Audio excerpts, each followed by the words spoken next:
Welcome into the Unfiltered Soccer live stream. We are your host. I am Tim Howard, and he is Landon Donovan. Boy, what a good win, LD. 2-1 against Australia. Yeah, good win. By the way, why didn't you tell me I'm having a bad hair day? No, Dude, I've had 3 things in the last week that I've never had. Bad hair day. Well, not in 25 years.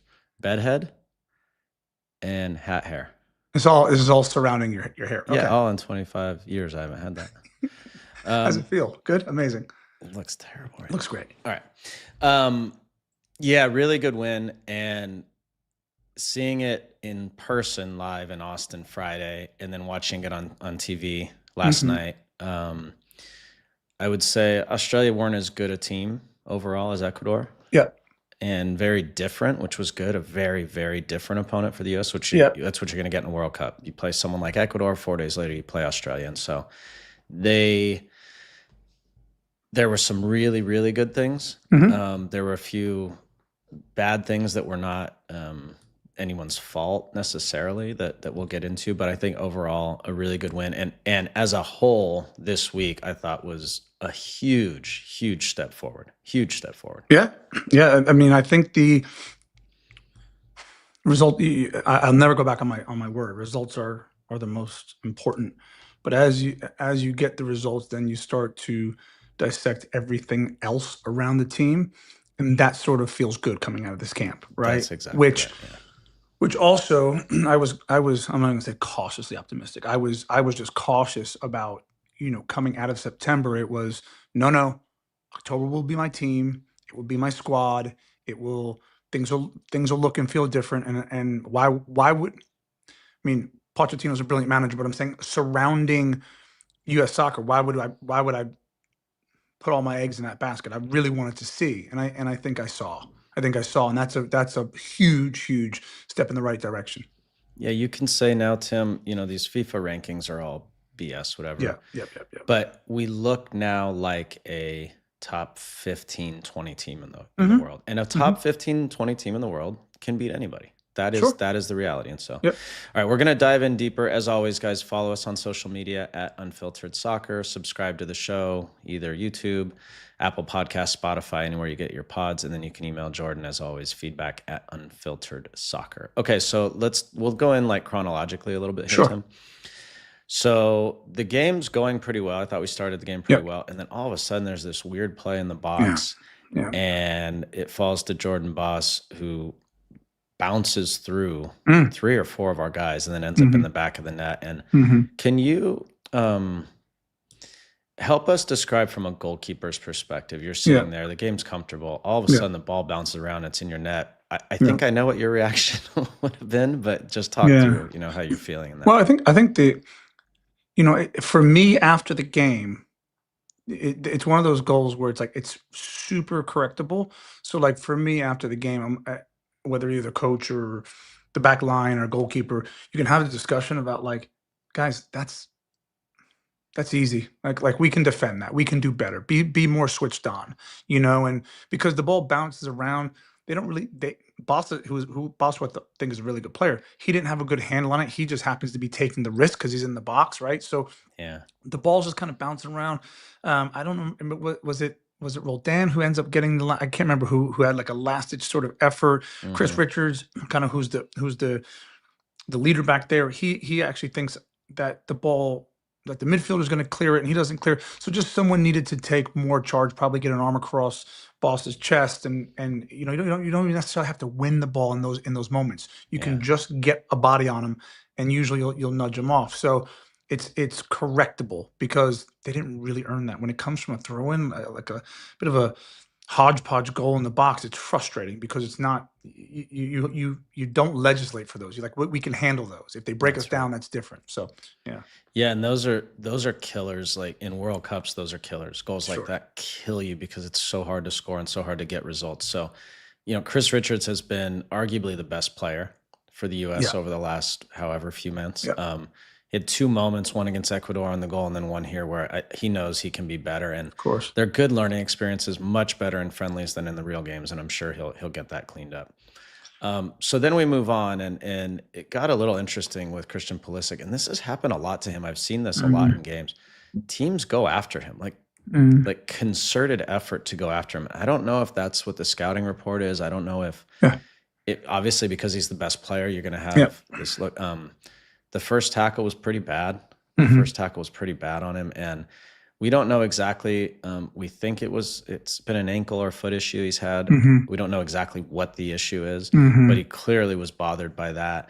And uh, then when he spun the guy in the midfield and took off, Yeah. I didn't realize at the time, and I didn't know this till after, that it was his hamstring. I thought it was his ankle again or whatever. And so Yeah. he tried to play, Mm-hmm. but then he goes off, and that was frustrating because we all wanted to see him again. You know, Sure. when I met so many people this weekend in Austin, and the overwhelming comment is, we want to see Christian with the national team. Like, we Mm-hmm. haven't seen him in so long, and we want him to. And so it was frustrating for everybody because people were so excited to see him. So yeah. So did you think the first tackle was that bad? Because the guy got the ball. It wasn't like the follow through's bad, but Yeah. I don't mean bad in like it's nasty or whatever. It can that kind of tackle can lead to an injury. Right. Of course. But we do see that, like, if you watch a football match, the ball's there to be won. Correct. Then the guy's gonna go win it. And Here's look, what I would say. wait, let me just, before you go, Yeah. I'm glad that stuff is happening in these games, right? Because it makes the game real. That is going to happen. That in a World Cup, that's going to happen, dude. And that's why qualifying is so valuable, right? Like, you realize that stuff, you deal with it. Of course. We'll get to Chris Richards had some comments after the game, and you have to regulate your emotion because you want to kill the guy, right? Yeah. Like, if you're a teammate, you want to go destroy that guy. Right. And so it is part of it. And it sucks that Christian gets hurt from it. It does. But that, that makes it a real game, which is good. Here's what I would say. The part about, I like that Matt Freese and Chris Richards were basically like, yeah, like, you kick our guy, you're gonna have a problem. That's what you want. That's what you want. And I think to a large extent there was, and I felt this way. I felt this way on the different teams I played on, but for us, it was the same. My expectation was that you, Landon, were going to get kicked. Also my expectation was you weren't going to get up and every now and again get up in someone's face, but you weren't going to be the regulator of that. That fell on my shoulders and some of the other senior players, whether that was in the tunnel or in a coming together. We were going to make sure we looked after you, right? And so what I would say is, every team's best player gets targeted and kicked. I always use this example. Messi's the greatest player in the world. You ever watch a Barcelona game in their heyday? You know what teams tried to do? They tried to kick the lumps out of him. So you know what his teammates did? Mainly Busquets, Mascherano. They were his henchmen. And so so the US needs to go into these games, and Jermaine Jones was that for us. Jermaine Jones would go into a game and he would basically, he sometimes would say it, but Jermaine was he was so Jekyll and Hyde. He was so crazy and tough and strong, and also he was a jokester. So sometimes he'd say things like, Timmy, watch this tomorrow. And you're like, nah, he's joking. And then he goes in the game and he's like, he lays one on somebody because he knows that they were going to go after you or go after Clint. And so, and this team needs to recognize, now you talked about qualifying, which is where you really learn about teams. But this team now needs to recognize their best player by a million miles, and anyone who can argue that, do one, is Christian Pulisic. They need to know if teams can kick him out of the game, they get a leg up. So the U.S. is. I like what Chris Richards said after the game. This needs to now happen. This needs to not happen before the game, during the game. Because, by the way, I hope from now on, because by the way, Christian Pulisic will get kicked. So I hope next game, and I'm looking at Chris Richards, the next game that we play, and there's a tackle. It doesn't even have to be a bad tackle, LD. I want Chris Richards straight in there, right? You see this in the Premier League every week. I want him straight in there to whoever did it and go, be careful. Create a scrum. Create something around it that says you only get one of those, right? And so I think I like the mentality. I do. I like the mentality, but it's not going to stop. And so they need to continue to grow in that, and it looks and feels good. I also hope too, and I learned this over time, and I hope Christian gets there too. One is, the faster you can get up, the better message it sends to the guy who smashed you. You get up and you go, yeah, good one, mate. Like, good try. You know, you tried, and I'm good. And sometimes you can't. Sometimes you're injured and you can't. Totally. But the faster you can get up, the better. And two, when you start giving it back, Yeah. it stops fast. And let me tell you a story. So we used to play Salt Lake all the time. Yeah. And there was a center back named Nat Borchers. Nat, wherever you are, I love you, but I hated playing against you. So whenever we had the ball, one of our defenders had the ball, and I started making a run, he would literally just check me, like through the chest, just smash me. There was no VAR at the time. He knew he was going to get away with it. The ref was looking the other way. And he did it. Tim, he must have done it 12 times over 2 games or 3 games. And I finally, I was like, all right.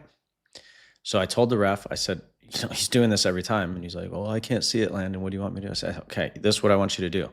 I'm going to smash him next time he gets the ball, and you're not giving me a yellow card. Right. And he's like, come on, Landon. I said, that's what's going to happen. So I'll never forget, in Salt Lake, he takes a ball down the left side. He takes a touch wide, and he's going to hit a long ball. And I just ran, bang, straight through him. Leg, hip, shoulder, through him. And I hit him hard. Like I could hear it. It just thump. Yeah. And he fell, and he got up, and his look in the eye was like a wounded deer. And I was like, don't ever can do that again. And that was it. It was done. Yeah. It was done. And I'm not like, he could have beat the crap out of him. He's twice my size. But like, I was like, I'm not taking this anymore. And he stopped. He never did it again. Yeah, that's fair. And look, I tend to agree with you. Not every player. Look, you had a little bit of that in you, not a lot. Christian doesn't have a lot of that, and some players don't. They're just not they don't want to be rough and tumble. It's not how they're designed. So he needs to do a little bit of that, but also his teammates need to do it as well. But they're doing it, which is good. So speaking of the injury, and then we'll go through chronologically the rest of the game, but I do want to touch on this. So Pochettino had an interesting comment in The Athletic, and I had to kind of dig into this because he was talking about the weather differential from Austin to Denver. And I'll quote him. He said, it's not a criticism, but when you have days in training in Austin where it's 85 to 95 degrees, then you come to Denver with the altitude and it's really, really cold, it's a massive risk. He also noted that Malik Tillman did not dress for the game after feeling something in his hamstring that likened to a cramp. I don't want to say this is why Christian or Malik felt something, but it's tough on the players. We're really sad about the situation because it's difficult. It's something we need to fix in the future. And I would actually like to sit down and understand a little better that this is in America. You're used to this. Yeah. Right? 1 week you're in Colorado and it's 40 degrees and next week you're in Houston.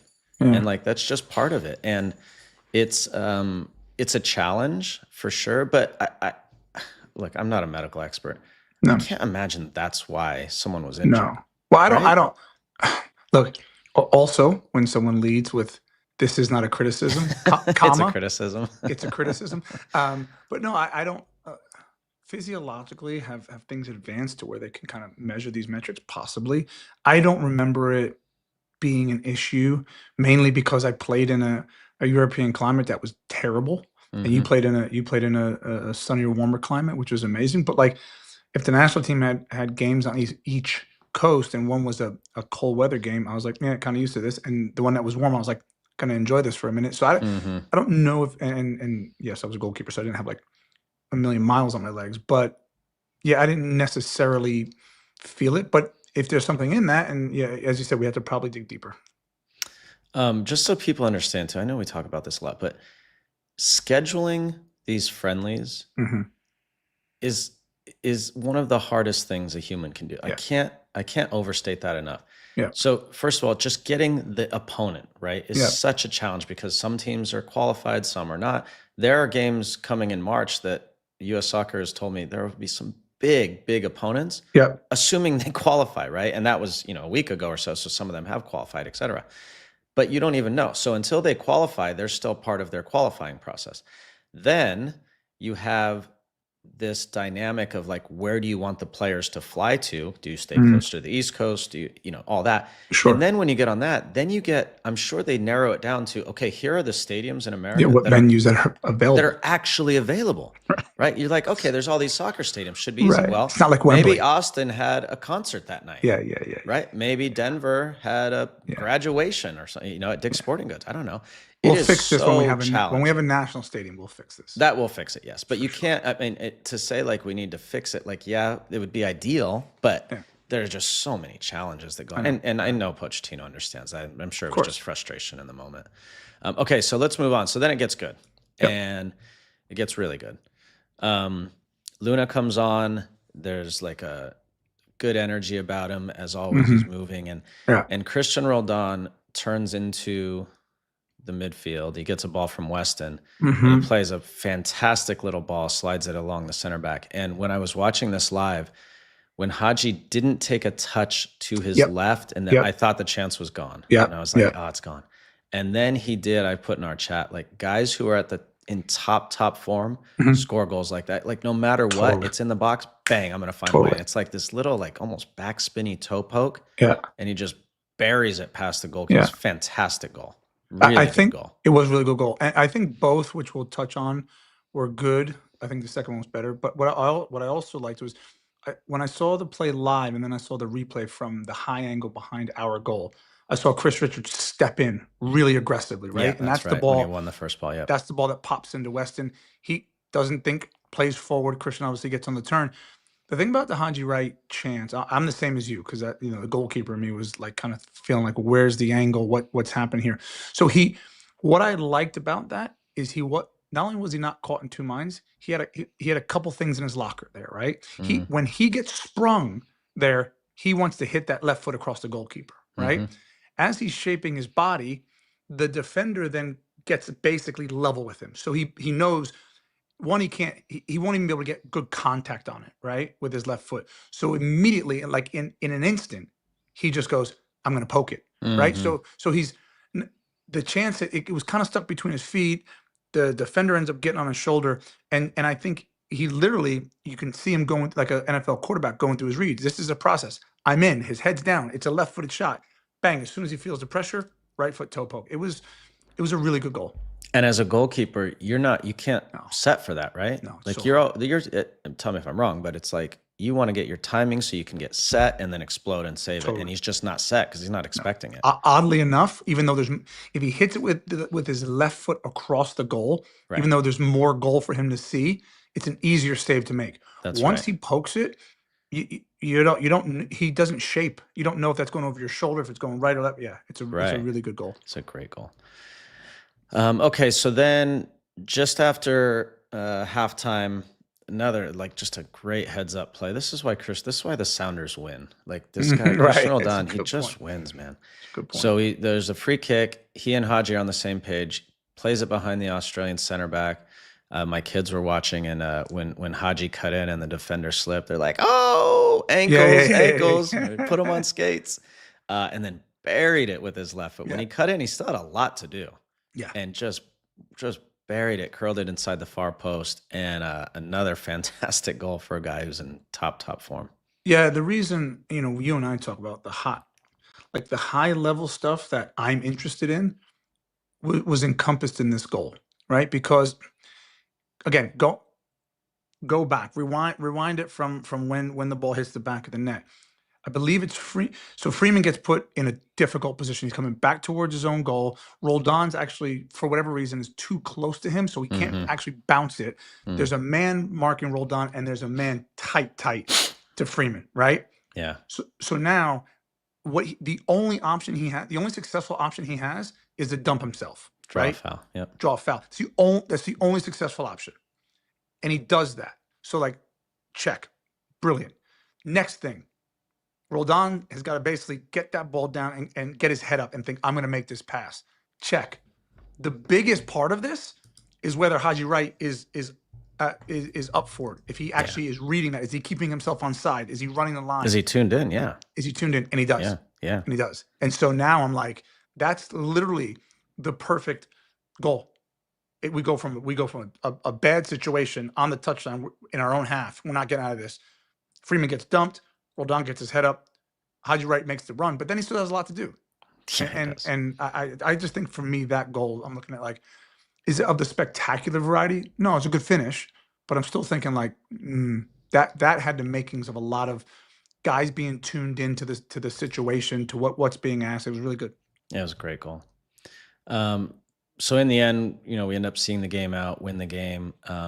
It was good at the end. It was professional. It was just a great result. The last 2 minutes of the game, they showed Pochettino, and we were about to play out of the back, and he's like, no, everybody up the field, and we just saw it out professionally. It was a really good win. It was good. Just back on the physical part. So the Jason Garia, they asked him after the game about the physicality and the tackle. He said, "We're a physical team. We're up for the fight regardless of the opponent. I wasn't trying to go after him specifically, but we're up for the fight." And then I love this from Chris Richards because I believe it. I think some guys say this and it's all sort of huffy puffy, but he's like, they're lucky it was a friendly. I was ready to go. And if the ref didn't give me a shit yellow in the corner, I probably would have killed someone. So I'm glad, like, you could see it in his face in the game, and then he said it afterward. And so, like, he knows what it's about, and that's good. Totally. Yep. So this was a different game too, where we had to break down an opponent. They came after us for like 3 minutes in the beginning of the press, and then all of a sudden they just dropped off. They did this to Canada and were successful, and it was frustrating. What I love about this, Tim, is this is absolutely what can happen in the World Cup. You can get such different opponents 4 days apart or 5 days apart, like totally different. Ecuador, physical, athletic, strong, coming after you.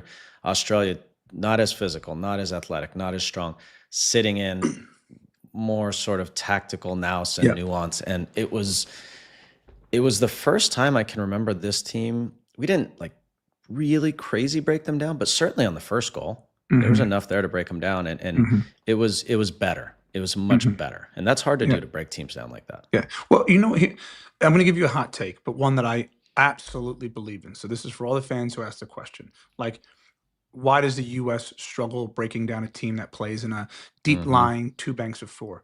Here's the thing. We're so conditioned to, when we think about teams parking the bus, LD, who do teams park the bus against? Barcelona, Real Madrid, Bayern Munich, Man City, right? That's who the best teams in the world, Brazil, France, Germany. That's who teams park the bus against. So when we watch these games, you've got the best players in the world, like probing, having 90% of possession in the final third.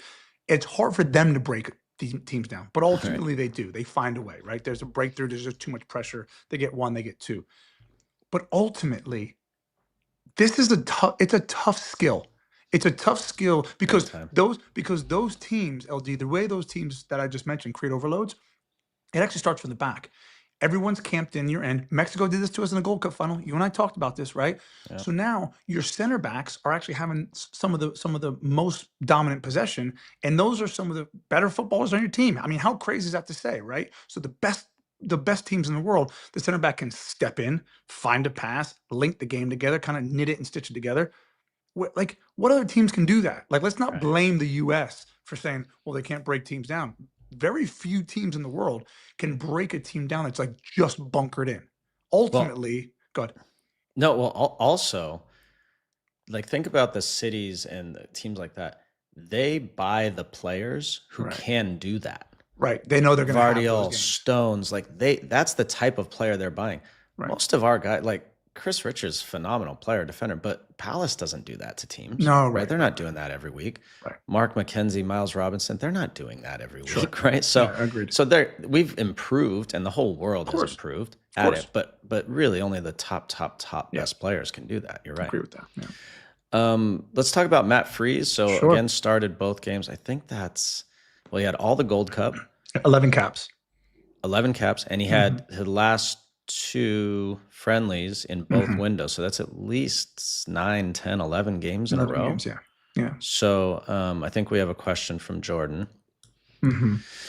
Has Freese won the position for you, Tim? This is from Sam H. I feel like he's yet to make that save that is game-changing. He just makes the saves he's supposed to make. That's great.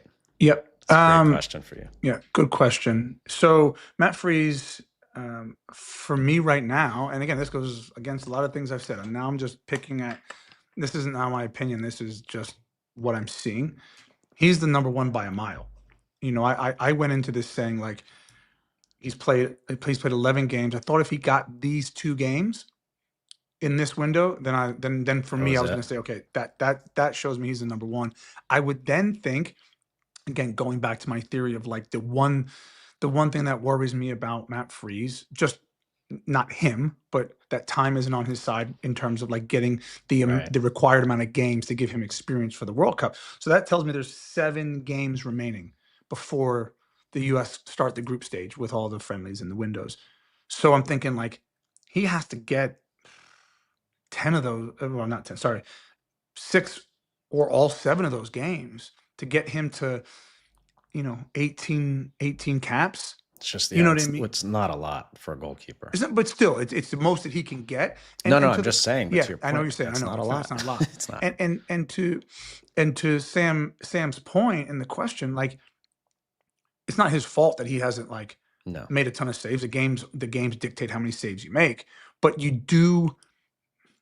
The U.S. is so accustomed to knowing, like, each goalkeeper that played in the World Cup had not just one shining moment, had these moments Yeah. where the team was up against it. And I'm thinking of Casey Keller in Brazil. What was that? 92. I can't remember. It was a Copa America. He won us the game, right? Yep. So that wasn't in a World Cup. But then you start to think about, like, okay, boom, that's boxed off. If we get in the game in the World Cup and we need a performance, we know a guy can give it to us in the That's right. goal. And again, that's not Matt Freeze's fault. He just hasn't had the amount of games where you just think, has he had a game where he just stood on his head? I'm not talking about penalty kicks that he's done brilliant at that, but, like, he's just stood on his head and you go, okay, we feel confident that if we get overmatched in any one particular game, he can do it. That doesn't mean he has to be Superman. I'm not saying that, but I do agree he hasn't quite yet. He's done what's been asked. So that's boom, check that box. So this is ideally, and we're spoiled in this country. We went from Miola to Keller / Friedel to you, right? And you guys had all of it. So when they say, is he just making the saves he has to make? I personally, when I'm on the field, I will 100 times out of 100 take the guy who makes the saves he should make and not make the spectacular versus the opposite. A guy who lets in a goal here or there that you're like, oh, that should not, but makes a spectacular save too. I would much rather the sure thing, much. Now we're spoiled because you had all of that, right? You made every save you should, and you made spectacular. And so I don't know if Matt Freeze has that. I haven't watched enough of NYCFC. He hasn't had to with the national team. I can't think of one where you're like, wow, what a save yet. But he's made some good saves, solid saves. And then he's been solid, except, the one misplaced kicked that ended up in the back of the net in the Gold Cup. But other than that, he's been good. So, yeah. Can I also say this? And I'm thinking specifically from a goalkeeper standpoint. You and I have constantly talked about Europe versus MLS and all the rest of it. I would say from a goalkeeping standpoint, you do get that when you play in Europe. You do get, like, over the course of however many seasons, 3, 4, 5 seasons, you get the opportunity to be in games on a regular basis where you're having to come up, like, point blank saves, keep your team in the game. You know what I mean? So it's not these one-offs like, oh, this is a really, really great opponent and a really good opportunity. They're not one-offs. They're every 6, 7 days. And so that, again, from a goalkeeping standpoint, that's what you do get oftentimes from playing in Europe. Yeah, that's a good point. Well, not going to happen with him. So, No. Hopefully these games give him enough of that so he's confident going into the World Cup. Definitely. Okay, so as we come out of the window, I guess, what are we most encouraged by? You can go first. I'm most encouraged by, and we'll get to, like, projected lineups. I'm most encouraged by, which I always was hypothetically, was just, like, seeing a collection of our guys. Now, by the way, not all of our guys are in, but, like, seeing a collection of our like, best version of ourselves, or almost getting there. Because, again, I've been on record of saying this, like, that excites me. That makes me think we'll give as good as we're going to get in the World Cup, right? With our best players on the field. And I feel like we're getting closer to that. So, again, the attitude, the chippiness, the comments coming out after the game about the togetherness, the results. Yeah, I feel good about it. Now we need to keep our team fit, playing at a high level, keep the intensity and the energy in camp has to be high. I think I've said to you off camera, my worry is, LD, I'm not sure that if I had a bag full of money that I would bet between now and those next 7 games remaining that we're going to see what everyone's would, like, our best lineup. You know what I mean? With our best 6 subs fit and ready to come off the bench in the second half. Like I don't know if we're going to see a game that we have where we have that. And when I Right. look across the board, and again, we continue to say this, when I look across the board at previous iterations and generations of U.S. men's national team, we always kind of knew what the best team was, barring, 2 or 3 players. And I don't know, even in my brain, I'm like, I know who those players are. I'm not sure I've seen them consistently enough play together. Yeah. So what am I encouraged by and what am I sort of worried about still, concerned by? It's kind of the same thing. I'm most encouraged by more clarity. We've had more clarity now. And this was, I don't know how big the roster was, 22, 23, 24. But I looked down the roster for the most part. I'm like, okay, that's like a real team. And if you took the bottom 3 or 4 guys from this roster and replaced them with Pepe, Dest, Tyler Adams, who was out, Jedi, who, we can get to. Now you're like, okay, not only are we a good, solid 11, we have guys coming in off the bench. Like the other night against Ecuador, Christian came into the game. Yeah. Right? Diego Luna comes into the game who, can still be impactful. Freeman comes into the game, right? And you're missing Dest, Pepe, and all. So now you go, okay, now we can actually have some good players off the bench too. Which 100%. Right. So, but at the same time, still not enough clarity, and because of the injury stuff, right? And that is still it's happened so much, and so it's to a point now where you just have to make peace with that. I think if you're a fan, you have to assume that 2 or 3 or 4 guys are not going to be available every time we play. That's my point. That's my point. And we said on the last episode, they will. They know how to get themselves fit because come the roster selection, they'll be fit. Right, but Tim, there are going to be times where naturally gets hurt. Right? Yeah, of course. And this, just for whatever reason, I promise this is not a criticism. It just is what it is. This group has not shown that they can consistently stay healthy. They just can't. And look, it happens all over the world. I get it, but to have this many consistently is it's frustrating. It's frustrating. I would also say, without I'm 46 years old, I'm not trying to sound like the old man in the room, but the fact of the matter is, this is a cultural thing. I mean, think about this: when people start to compare LeBron James and Michael Jordan, right? Forget the talent. Some people are beginning to argue, have been arguing for the last couple of years, like, Jordan's playing like 82 games a year, and LeBron has load management. That's not a knock on LeBron, but my point is the NBA actually had to implement a rule that they had to stop load management, and they did that by, again, you can always implement rules in terms of a minimum amount of games played to become MVP, right? And I tend to like that because and this was going back to the summer. You start hitting people where it hurts. The best players in the world want MVPs, right? So they're going to play more. Right. They're gonna play more games. The best, but again, we're getting off topic there. But the point is, it might be a generational thing where you look previous generations to be. I remember in my playing days at Everton, one of the biggest things I wanted to do was be ever present. I wanted to play every single game in the season, and there was like 1 or 2 seasons where like Sylvan Diston played every game, and I missed out by like 2 or something for whatever reason, and I would like get angry, right?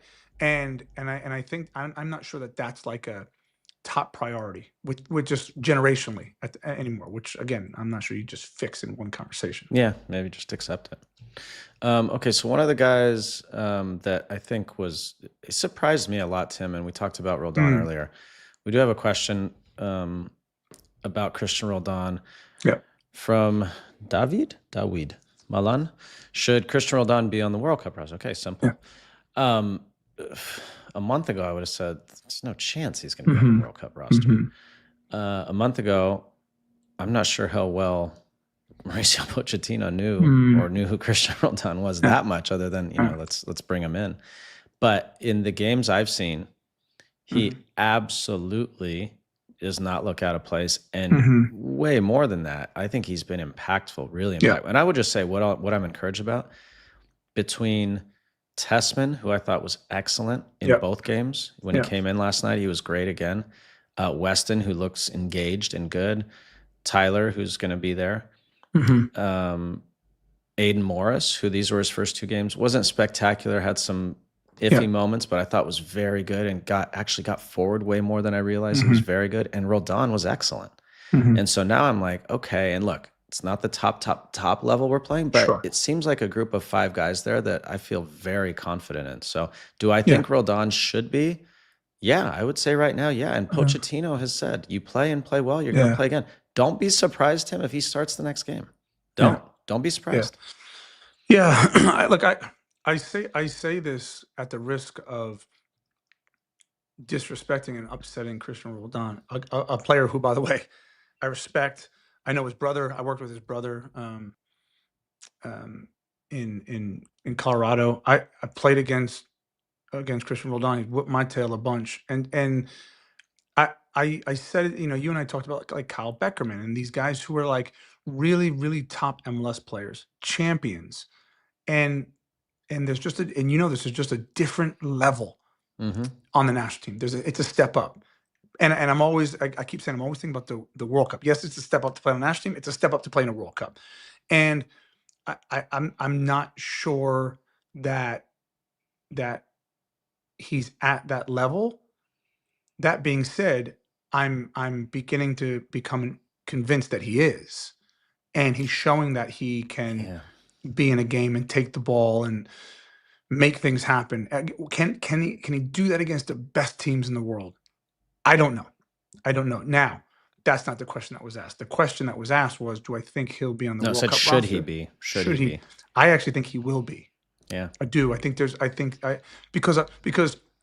again, the criticism is this team doesn't have a lot of senior players, right? So if you create a roster where you have a Tim Ream, you have a Matt Turner, you have Christian Roldan, you're able to kind of get away with like, all right, we can actually implement some experience in here, right? And the fact of the matter is, Christian, he won't have to, if he makes the World Cup roster, he's not going to play 3-4 times 90 minutes. He's going to be a guy who can come in a game if they need to shift the formation and he has to sit to advance players to go chase the game. If we actually end up having a lead in a game where you think, okay, we got to hold on to this, but we need some ball retention, he's a guy who can do it. So I actually think, should he? Yes. Do I think he will? Yes. My assistant coach, Nate Miller, our head coach at Loyal for a while, always would say, the right player at the right time in the right place with the right coach. And that is what he is becoming. That's what Luna was, right? When he stepped on the scene. And that's what Roldan is becoming now. Yeah. And it doesn't, I would have said 3 weeks ago, he is absolutely that MLS guy that we've talked about, or it doesn't have to be MLS. We talk about Sargent in the same way, right? That is at an amazing level for his club team, but for whatever reason, or because the level's a little higher or whatever, it doesn't work out for the national team.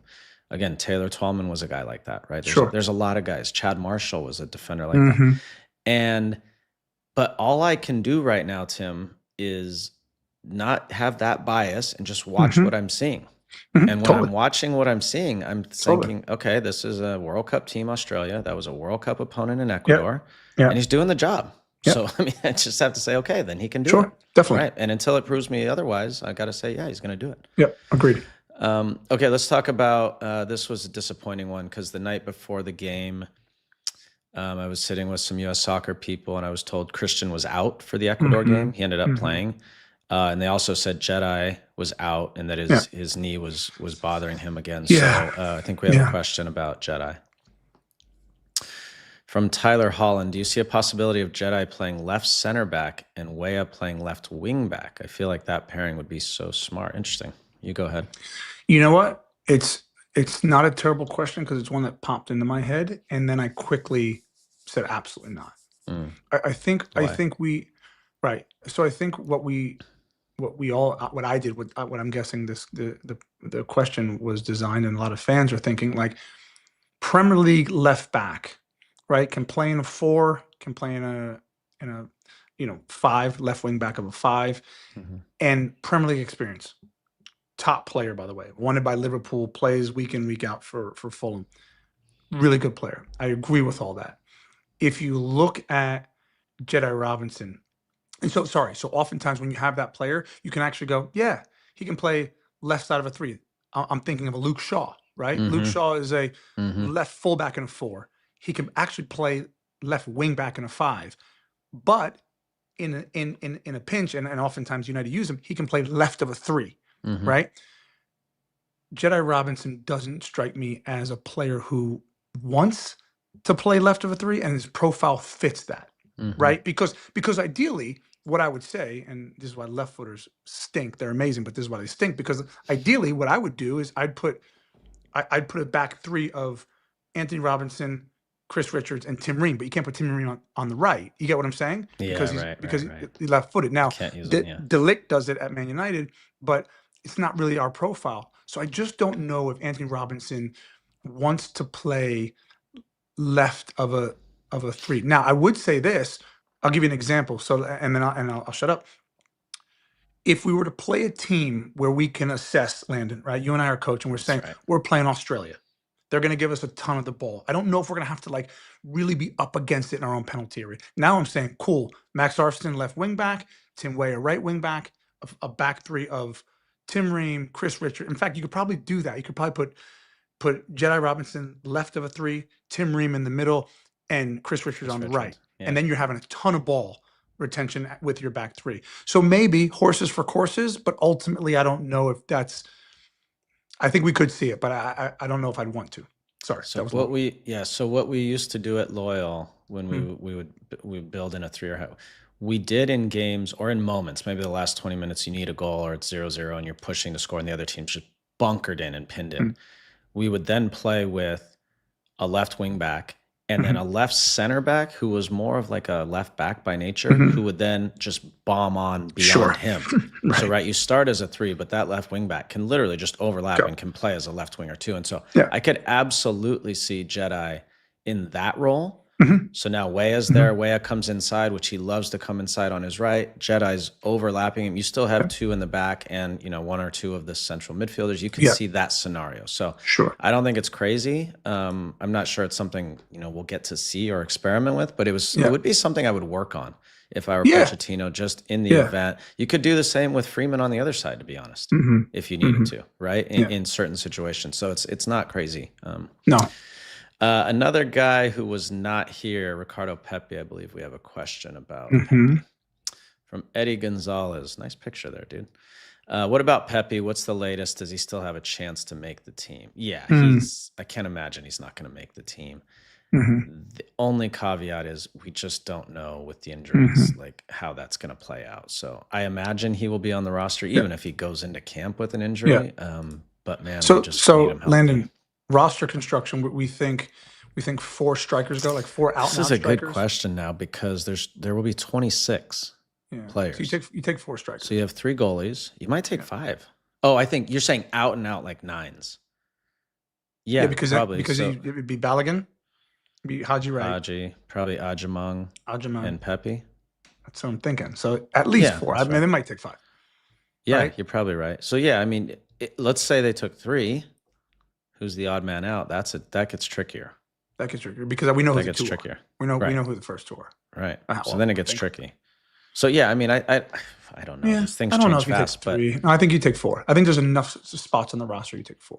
Right. So yeah, I think he makes it. To answer your question. One other thing to dive into, I thought it was interesting after the game this week, Pochettino posted on his social media. I know how you feel about social media posting. He put this. I didn't realize he wrote this on the actual chalkboard for the players to see too. Yeah. And I'm going to quote his message here on, I think it was Instagram. Culture eats strategy for breakfast. No matter how brilliant your business strategy is, if your team culture isn't aligned or if it's toxic, your strategy will fail.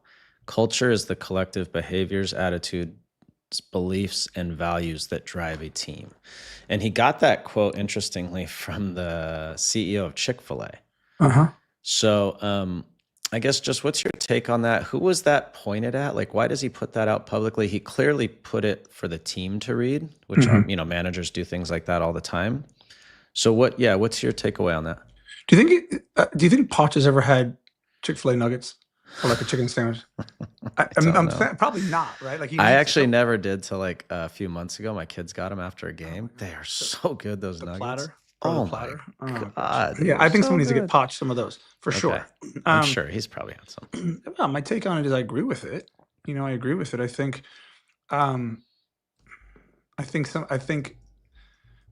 like culture is like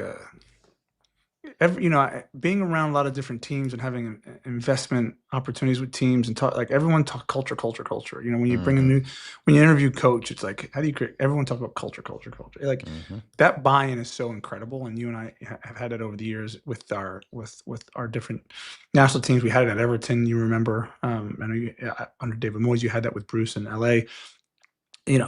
I agree with how you create buy-in. It's harder to actually do it. I you know, I think what he's finding out, and you look at the other quote about like when you arrive in the camp, you want to have a nice time playing golf, go and dinner, visit friends and family, blah blah blah.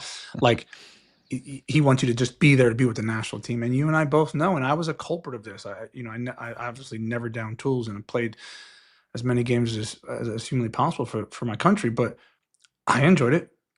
I really enjoyed it because culturally it was so different that I really enjoyed being back home and doing all those things. I didn't golf, but like I enjoyed going to the shopping mall and having dinners out and seeing friends and family because I felt like a million miles away in Europe. So it's a cultural thing. I still think you can have buy-in and be an American player and enjoy coming back to the States and enjoy some of those things. Right. But his point and all that is, but you still need to prove that you want to be here by your actions and your body language and showing up. And so I got no issue with it. Yeah, they certainly did that the last 2 weeks. They showed it, their body language. And, it's interesting when he came in, he said publicly and privately to us, I'm not here to change the culture. And at the time, I didn't think about this, but I'm realizing more and more that was a language thing for him because he was thinking like the culture of America. Like we should eat empanadas instead of burgers, right? Yeah. So, but really what he has done is he's changed the culture. I mean, it's if you could say any one takeaway, that's what he's done. There's nothing unique or different in the way we're actually playing, right? He's actually just changed the culture so that guys no longer are taking it for granted. Yeah. So that's exactly what he's done. So it might have been just another, not even subliminal, in your face, like the culture is what matters here. And I tend to agree with him there because the national team just don't have time for so much tactics and strategy. You just need to get guys caring and playing. That's what I saw the last two games. So I thought it was it was fine, that he puts it. It was interesting he put it out in public, but like he's right, it does. But the anecdote there, Landon, just so our listeners can understand what you're saying is when you and I were playing on a national team, we had and this hasn't changed. We had managers that would try and draw, like literally blood would be coming from their eyeballs and saying, we guys, we get into camp on a Sunday and a Monday after your weekend games. We've got like 3 days to implement a game plan, right? To win a football match. I cannot, as the manager, go back to last month and go, this is how we perform. This is how we dress. This is how we talk expectation, to each other. Right. So the managers we had would literally be like so angry with us at times to say like, you have to come into camp focused on culture. Done, dusted. We're not even touching on culture. We've got to get to the game plan for Ecuador and Australia. And so that's what he hopefully is trying to build, right? And if you can do that, then next camp you're coming in, you're not even talking about culture. Culture's there. Everyone's happy, right? So yeah, and now it's pretty clear that yes, they will know that going forward, right? And it's pretty obvious.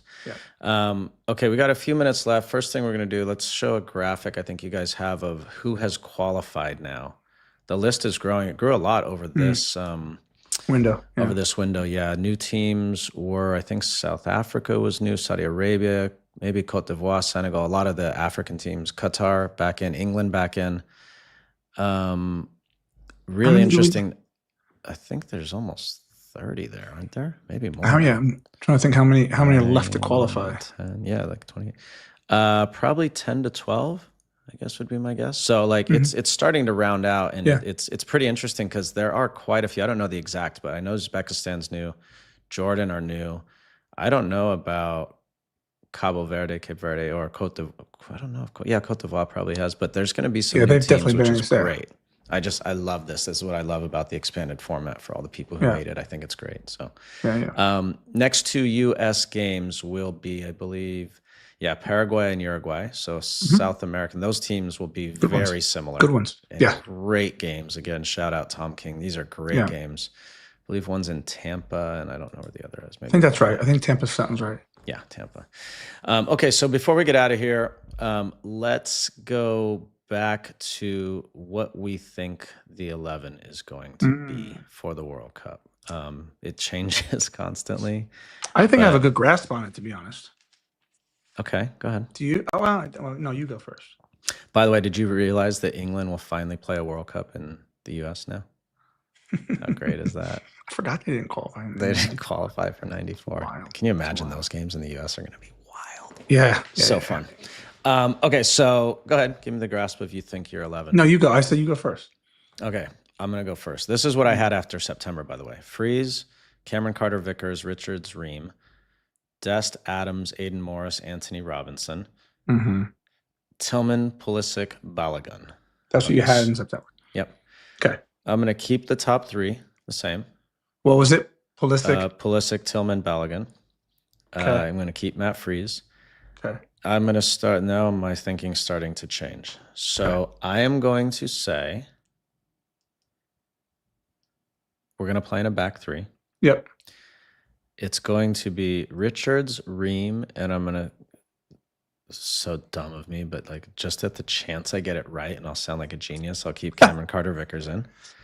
Okay. And then the midfield four now are going to be, man, I'm concerned about Jedi just because I just don't know if he's but if he's fit, then I know, but you can't. That's a big if. That's a real thing. Still a ways away. I'm gonna say Arfston. By the way, this is just what I think it's gonna be, right? Okay. And by the way, another guy who keeps playing well is Arfston. Like he just keeps performing. So like you got to give him credit. I'm gonna say Weston. And Tanner Tessman. And then Weah. Okay. Was that 11? Let's go. Freeze, Carter-Vickers, Richards, Ream. Yeah. Got Weah, Weston, Tanner Tessman. Yeah. Arfston.